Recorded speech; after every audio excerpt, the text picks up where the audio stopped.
ARU Sustainable Fashion Week started a few days back, and today we are at the end of the event. It gives me great honor and pleasure to be chairing this session with Dr. Wendy Moody. Um, so please permit me to introduce her. If I'm going to do that, it will take probably the whole of today. So I'll just read an excerpt from her overwhelming biography and information. Um, Dr. Wendy completed her MA in Textiles and Fashions with distinction. She lectured and conducted research at Liverpool John Moores University, working in multidisciplinary contexts in collaboration with engineering and neuroscience on haptic-based projects. Wendy's multidisciplinary and collaborative PhD, which focused on clinical psychology and fMRI, focused on wearing experience, psychological preferences in clothing design, and the neurological basis of self-perception. Wendy worked at the University of Manchester, where she managed a master's in enterprise before joining Cambridge School of Arts as course leader for her MBA Hons Fashion Design. Today, she's the acting head of Cambridge School of Arts. Ladies and gentlemen, please welcome Dr. Wendy Moody. Great, thank you, Abdullah. A great introduction.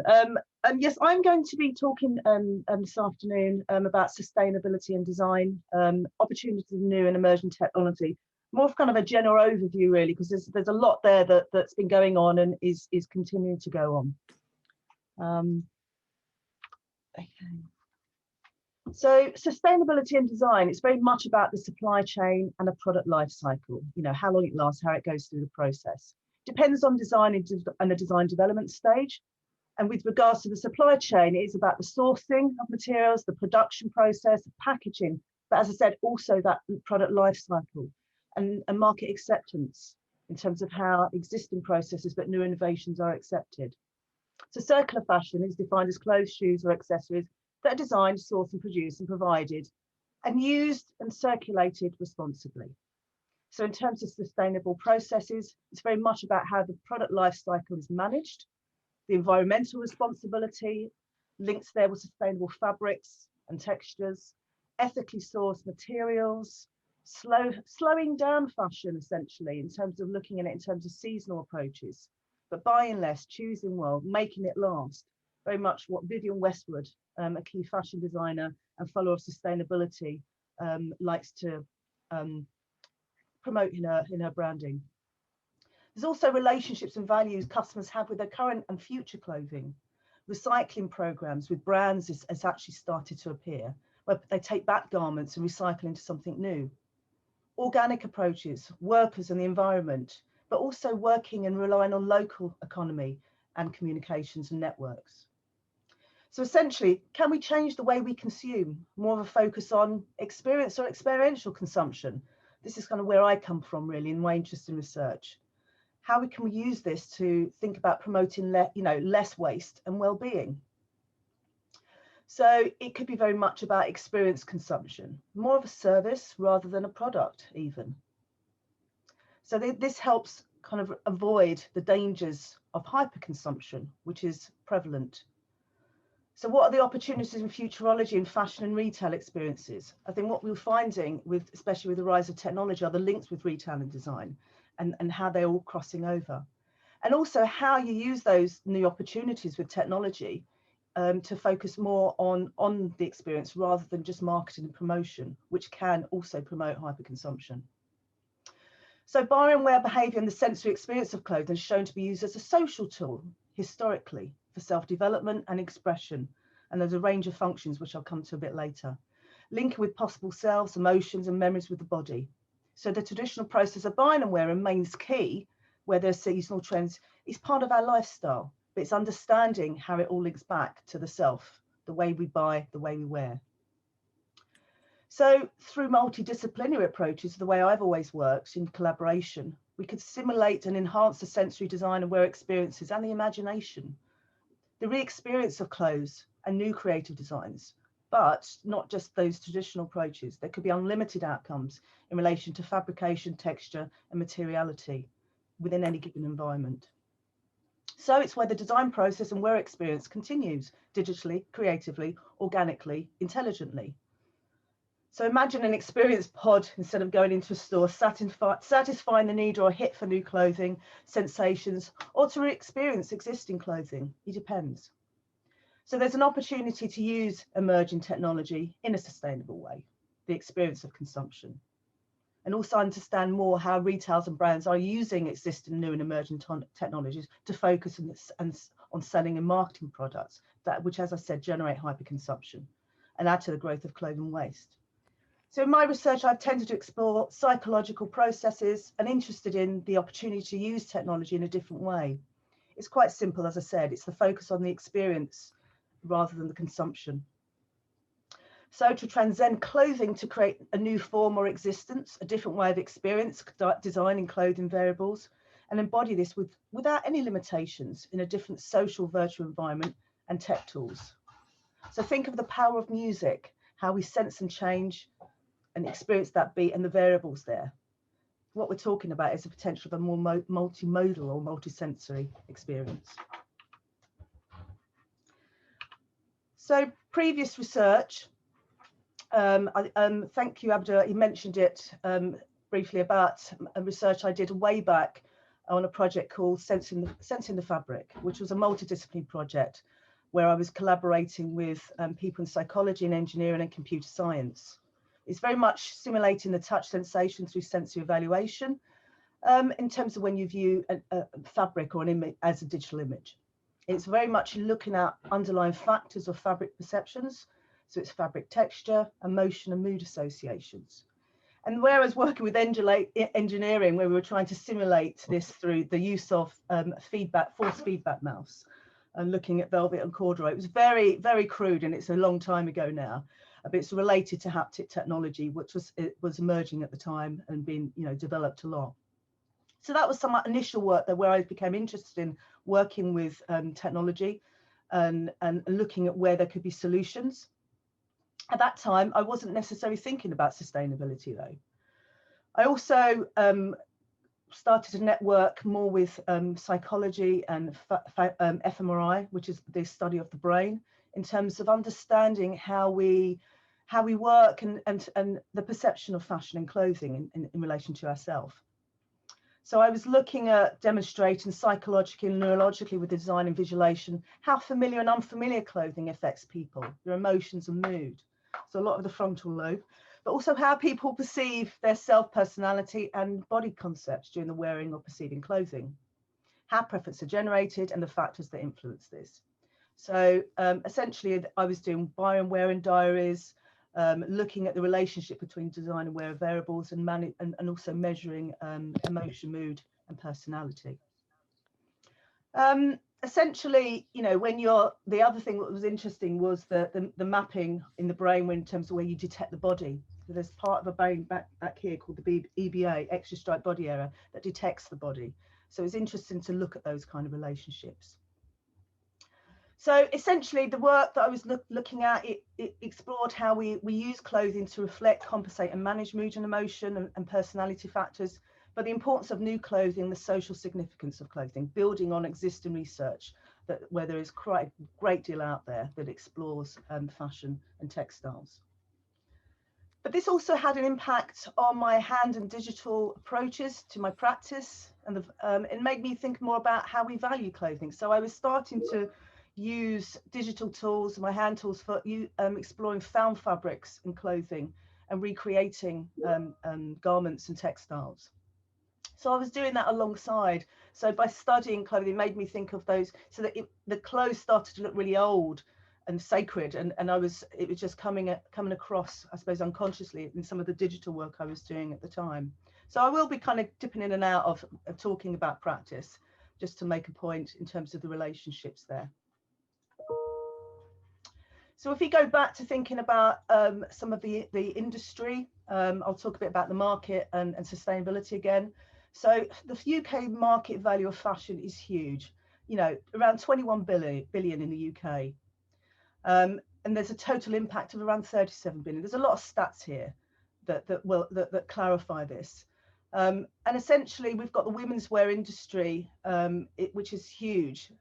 It's the leader out of menswear, children's wear, footwear, and so on. So we are looking at a very big market.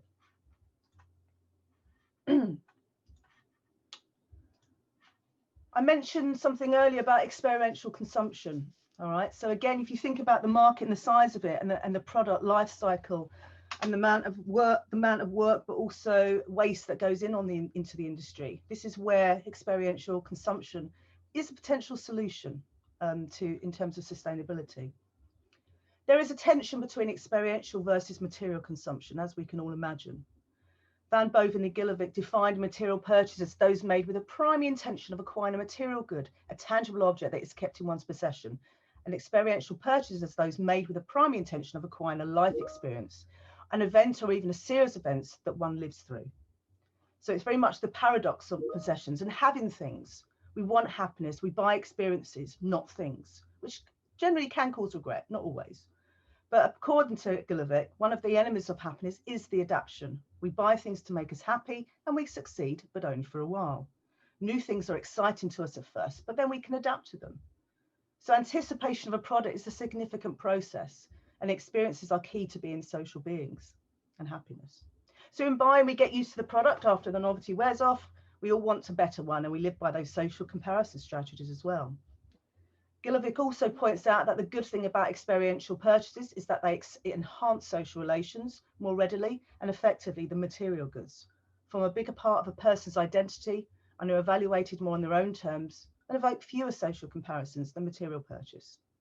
So it highlights the importance of anticipation and imagining in the experience in fashion buyer behaviour. Also, what I've also known as theatrical imagining.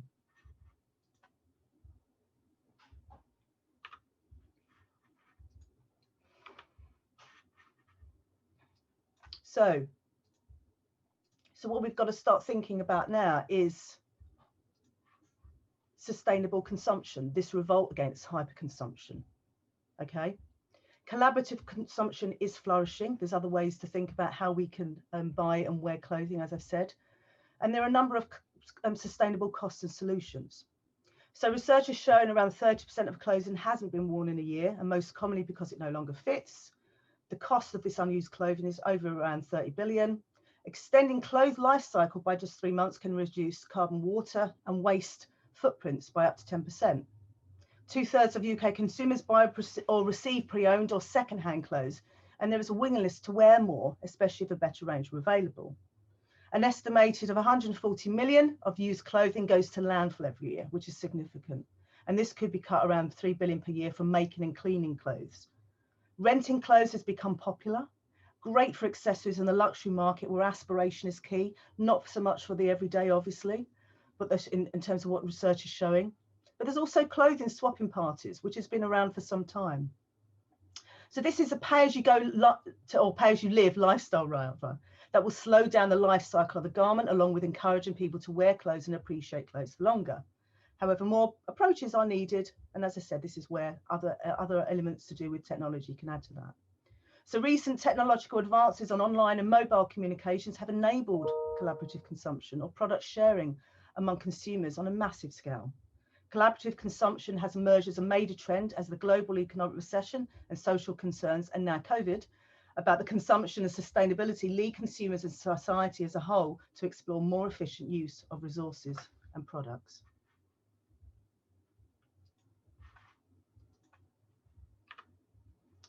So what are the current innovations in future fashion, retail and promotion? And also let's think about how they link with design.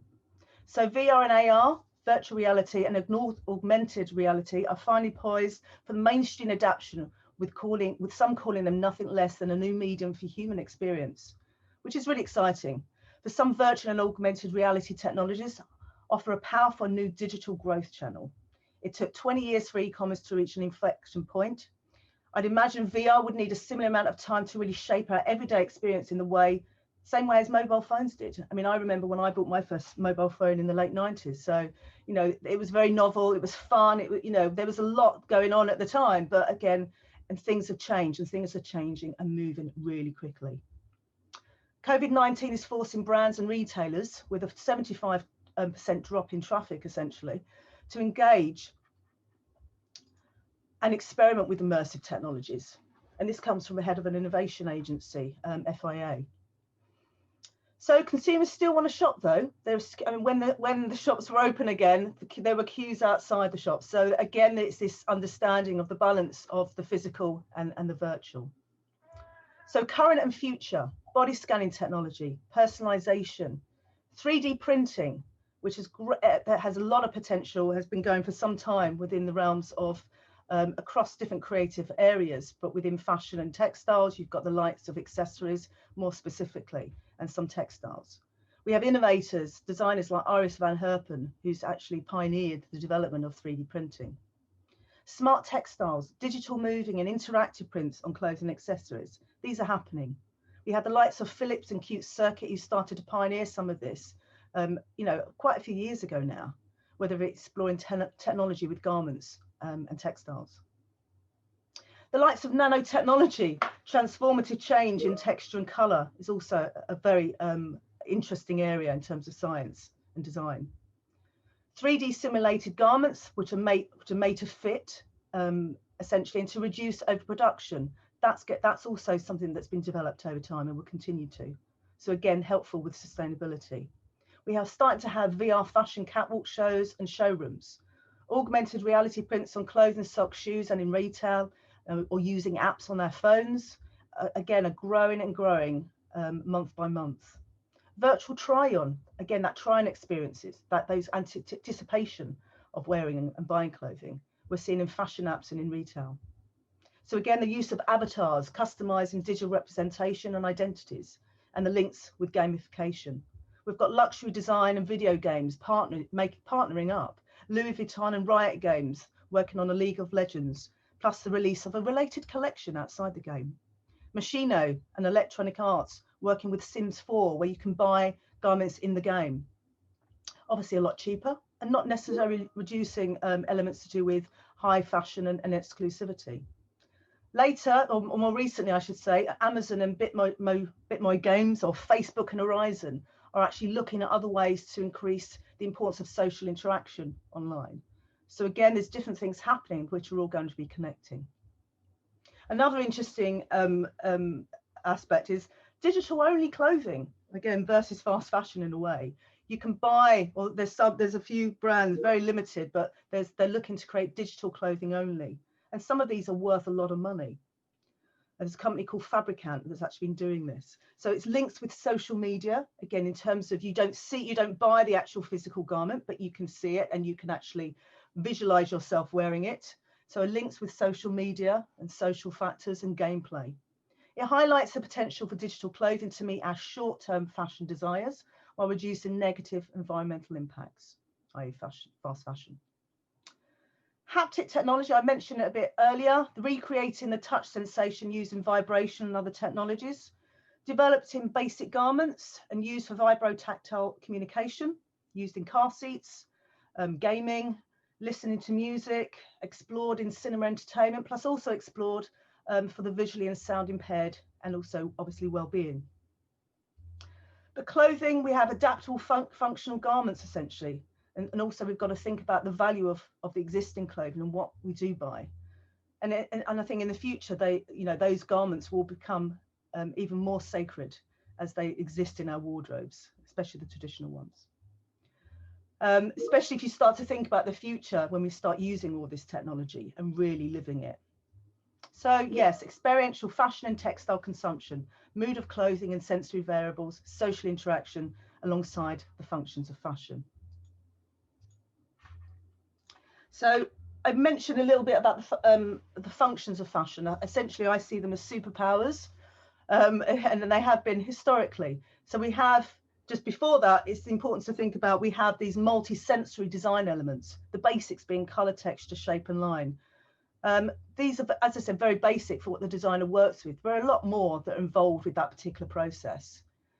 Also product attributes, which are experienced during the buying and wearing process, whether it's the everyday wardrobe or more of an aspirational one. So there's physical yet psychological factors of comfort, function, fit, warmness, softness, thickness, easy care, durability, workmanship, quality, social and symbolic image, brand image, fashionability, and so on. So a lot of different aspects there that go into very much thinking about how we experience and buy fashion and clothing on a day-to-day. But in terms of the historic functions of fashion with the body, they remain relevant and have been very key historically. So protection, modesty, immodesty and attraction, expression or hiding identity, or in relation to expressing hide identity with adornment, hedonic expression, and that's very much a sensory element, how we express gender, sexual identity, class and status, culture, political and social beliefs, and the need to fit in or belong, those key social needs and values. So it's about managing the self-concept and self-embodied image, mood and personality. So how relevant will these be in a virtual world? So it gets me to think about certain questions. So the everyday wardrobe, aspirational wardrobe, or a totally new way of experiencing fashion. How much will immersive technologies reduce the desire and wearers to buy? What experiences could be created based on the understanding of buyer and wear behaviour? What skills and technology are needed to achieve this? Think multimodal, multisensory. What is the changing role of the fashion and textile designer in this process? How broad and how much could that grow? How will the designer work with industry-led innovation or no limitation in fabric and textile exploration as we explore experiences? And what are the future skills that are needed by the fashion and textile designer? So there's a lot of opportunities for development of digital experiences in fashion textile education as well, obviously. Marketing promotion, trend analysis, fashion textile design, and as we start to work with gamification, AR and VR and the apps.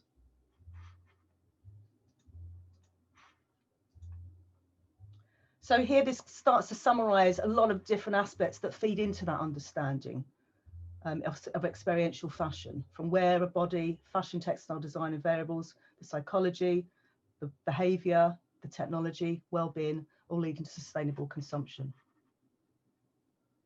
So it highlights the implications and opportunities in research. So here I've got a few pages of images of work where essentially there's digital fabrication being explored, links to practice, links to traditional and hand approaches and how they're combined. So I've just got a few here, just kind of to clarify, I love technology, but I also love traditional approaches to creating imagery. Digital fabrication here, just some sketchbook work, again, those just, and how it links to digital development as well. Here we've got some other work that, again, it starts to explore fabrication.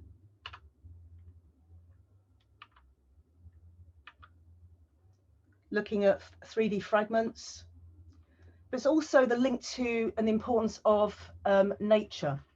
I think as I've been looking and using technology, and even more so through COVID, the links with nature and how that connects to technology have also been part of my my subconscious in a way, in terms of that connection. So that's fed through as well in terms of practice. And also how that's then fed in through in terms of thinking about garment designs.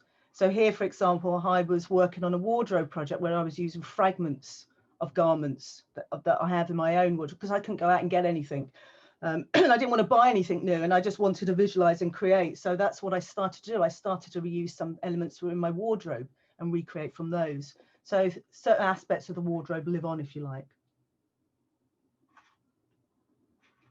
So just going back to some other research I was doing or have been doing that need to pick up again in the future once as things develop. So I was working, or have been working with the games design team at AIU, where we were looking to develop this experience as a proof of concept. So essentially, it's in collaboration with Dr Baris Isingunner in games design and Louis Azer in game design. There was also an undergraduate researcher I was working with who helped us develop some of the work, and that is Alan Sawyer, who's now a graduate in games design. So here, this is basically an environment that he created for us. It's very much a future club feel as an environment with mirrors and interactive and organic elements. So again, there was this balance of nature and technology. But it was, we looked at creating an environment where a body could actually interact with the environment and also other people, and how that could have an impact interactively and what changes in what you're actually wearing during this experience, which would be based in virtual reality. So yeah, it's very, in terms of thinking of something that was young, that was fun, that could also have music. So all of that starts to work together to create a really interesting experience. So on the garments, so the next stage would be very much how we start to visualize that. So animated and interactive fabrics and textures as they explore the environment and interact with other people. So again, different scenarios for use here. Again, when, if you're bringing sound and other aspects, but also, the potential for the development of that. So again, just some very basic simulations starting to look at the body, but again, these are very basic ones. And so essentially, that's where I am with the research. I think as we go forward, it will be very interesting to see how the research will continue in terms of the next stage, when we do start to focus on bringing the body in and testing that experience in a VR environment. So that's the next one. So that's all from me. So thanks very much for listening. I'm happy to take any questions. Thank you so much, Dr. Wendy, for that mind-boggling presentation. I was overwhelmed with the informations, and particularly I saw some fabric design I love, and I think I'll also adapt that, try to see that my wardrobe lives on. I'm particularly interested in the future for what 3D, AR, and VR holds for the fashion industry, and how all of us can be key players in sustainable fashion and consumption. Thank you so much once again. We really appreciate. Thank you. I'm particularly going to go back to those slides to pick up some points to see if I can work on that. And I can see opportunities there for students that are interested in research.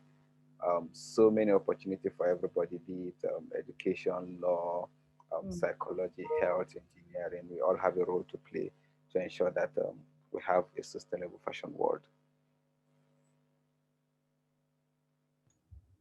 So while we wait for the questions and some feedback, okay. Yeah, someone said they love the design they use for the clothes already having the wardrobe. They're also looking up to recycling as a hobby. Can you go into the details on the sweatshirt design you generated? Yeah, well, basically, I think during the summer, as we were in lockdown, I couldn't go out and source new materials, and as I was, so I just thought, what's in my home, what fabrics have I got around me? So this is where I just started to explore my wardrobe, and just take garments out, and I tend to kind of zoom in on some of the details, I suppose it doesn't so you don't necessarily recognize it unless you know that it's your garment as such. So yeah, I just start to work digitally with having scanned in and then starting to overlay and work with maybe more than one garment, and then just to start to see how I visualize that. And it was, it's a lot of fun doing that, because with design development, you can create hundreds of different designs, and obviously using digital techniques, that's even faster. So I found myself creating a number of different variations. That was just a small snapshot, but as a designer, you just tend to create more and more and more. But again, it's thinking about the digital experience of it, but also how that could go into digital printing, which is a very common practice, obviously, within the industry. So yeah, that was just the process. It was just kind of thinking about then, whenever I review the work, it's thinking, well, when I start to manipulate the image so much, how much of it is removed from the original garment or garments, and what is recognized and what is not. So it just takes on a whole new life, a whole new meaning, but also links to memories as well, and how we link to our wardrobes. Yeah, interesting. Thank you so much. Especially for people like us that there's this particular outfit you don't want it to go, even though it does not fit you anymore. You can always just recreate it and see it live on amongst other outfits. I have another question here. Thanks, Wendy. That was really interesting. She said, I wondered how exactly you envision the VR, AR side of things working in the future. Will you go to shops, but only to try it on virtual outfit and then leave without actually buying anything, for example? Or do you shop from home to recreate that experience? I think essentially what we're starting to see with the use of VR or AR kits, in terms of even just thinking of the glasses, they've been quite clunky. They are still pretty clunky, but I think what's happening, I think what I've been reading is that COVID has actually enhanced the speed, or started to enhance the speed of this, because the reliance that we're seeing and that we'll need on technology. So I think as the kit becomes more accessible, user-friendly, and intuitive, I think they're the key things with any use of technology.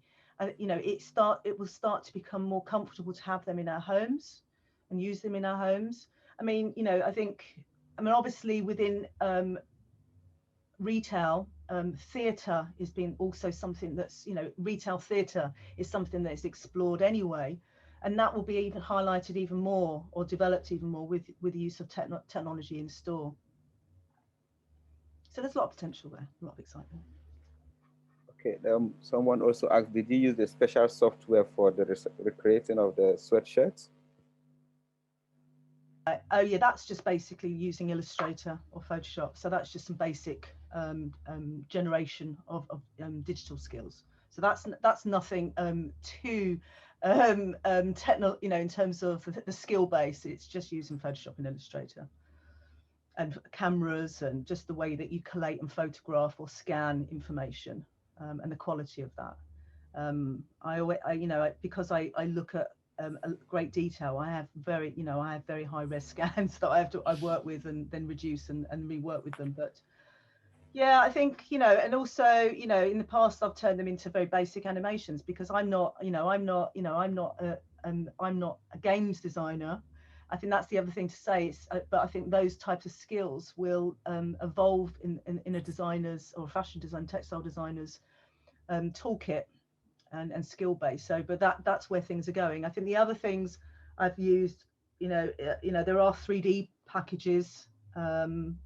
And like there's one called Marvelous Designer, which is used in games, but also now used within fashion as well, in terms of being able to create 3D models of garments and interact with them. And I just showed you some basic ones before, in terms of this very kind of dull looking mannequin, which you tend to find in some of these.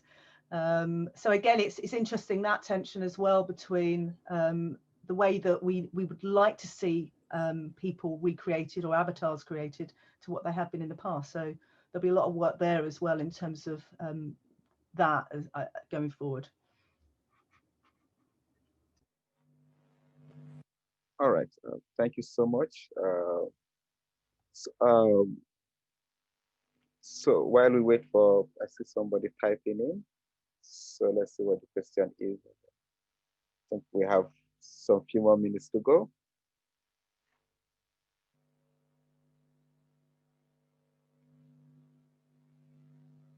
But particularly, it's interesting what the future actually holds. I just try to envision myself looking at this outfit, and then I just, with the augmented reality, I can just myself in any kind of situation, especially with social media, where people want to see themselves in some specific outfit they see in terms of an influencer or celebrity.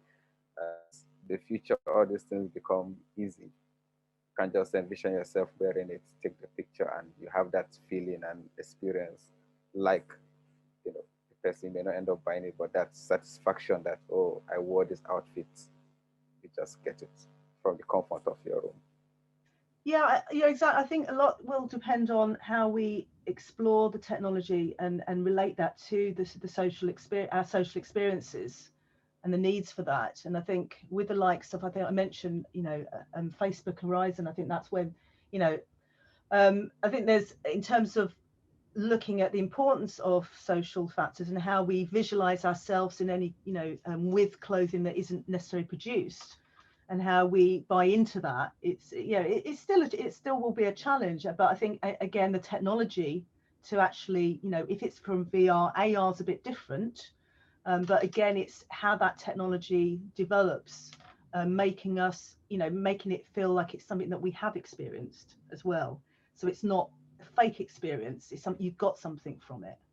So I think that's the challenge, and that's where some of the other sensory, you know, other multi-sensory aspects could come in. You know, there's use of haptics. You know, you can there's, you know, haptic suits, you know, and so there's other things that exist out there for various different reasons, that could be quite interesting. But there's also, you know, again, we've talked a lot about the traditional approaches to think about clothing, fashion and textiles, and how we normally interact with them. But I think it starts to go into, you know, it goes more into the realms of also entertainment as well, in terms of how we start to explore other materials. Yeah. You know, the likes of liquid, the likes of, you know, organic aspects, or, you know, a movement.